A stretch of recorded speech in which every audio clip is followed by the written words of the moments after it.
आप देख रहे हैं राष्ट्रीय हिंदी न्यूज। नमस्कार, आप देख रहे हैं राष्ट्रीय हिंदी न्यूज और मैं हूं आपके साथ सार्विका श्रीवास्तव। रुक करते हैं खबर की ओर।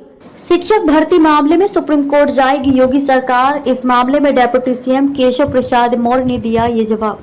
डेप्यूटी सीएम केशव प्रसाद मौर्य ने सपा मुखिया अखिलेश यादव पर तंज कसते हुए कहा है कि अगर अखिलेश यादव 2 धारी तलवार लेकर चलते हैं तो मैं 4 धारी तलवार लेकर चलता हूं। प्रयागराज पहुंचे डेप्यूटी सीएम केशव प्रसाद मौर्य ने यूपी की 69,000 शिक्षक भर्ती में इलाहाबाद हाईकोर्ट के लखनऊ बेंच के फैसले का स्वागत किया है। हाईकोर्ट के फैसले पर पहली बार मीडिया में प्रतिक्रिया देते हुए डेप्यूटी सीएम केशव प्रसाद मौर्य ने कहा कि सरकार फैसले की समीक्षा करेगी और अभ्यर्थियों को न्याय जरूर दिलाएगी। वहीं हाईकोर्ट के फैसले के खिलाफ सरकार के सुप्रीम कोर्ट जाने के सवाल पर उन्होंने कहा है कि इस पर कुछ कह नहीं सकता, अभी कुछ कहना जल्दबाजी होगी, लेकिन सरकार बच्चों के साथ अन्याय नहीं होने देगी। सपा मुखिया अखिलेश यादव द्वारा शिक्षक भर्ती को उपचुनाव में मुद्दा बनाए जाने के सवाल पर डेप्यूटी सीएम केशव प्रसाद मौर्य ने कहा है कि अखिलेश यादव का खेल खत्म हो चुका है। उन्होंने कहा कि लोकसभा चुनाव में झूठ बोलकर अखिलेश यादव ने अपनी पंचर साइकिल में हवा भर ली थी। डेप्यूटी सीएम केशव प्रसाद मौर्य ने कहा कि अब साइकिल पंचर होगी, साइकिल नष्ट भी होगी और साइकिल सैफ ही जाएगी। केशव प्रसाद मौर्य ने अखिलेश यादव पर तंज कसते हुए कहा है कि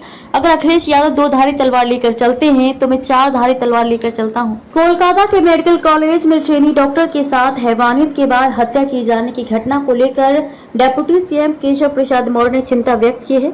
उन्होंने कहा है कि जिस तरह से सपा शासनकाल में यूपी से लोग पलायन कर रहे थे, उसी तरह से पश्चिम बंगाल में टीएमसी की सरकार में पलायन करने को मजबूर हैं। डेप्यूटी सीएम ने कहा है कि पश्चिम बंगाल में डॉक्टर सुरक्षित नहीं है, व्यापारी और महिलाएं भी सुरक्षित नहीं हैं। डेप्यूटी सीएम ने कहा कि पश्चिम बंगाल में जो संकट है उसकी लड़ाई भाजपा की इकाई लड़ रही है। उन्होंने कहा कि महिला डॉक्टर के साथ जिस तरह की हैवानियत हुई है इसकी सीबीआई जांच हो रही है। उन्होंने कहा कि जांच के बाद निश्चित तौर पर ऐसे दुराचारियों को कड़ी कार्रवाई का सामना करना पड़ेगा। उन्होंने कहा कि इस तरह की घटनाएं नहीं होनी चाहिए। इस मौके पर डेप्यूटी सीएम केशव प्रसाद मौर्य ने सर्किट हाउस में पार्टी के नेताओं और कार्यकर्ताओं से भी मुलाकात की और उपचुनाव को लेकर भी उन्होंने कार्यकर्ताओं को तैयार रहने का निर्देश दिया।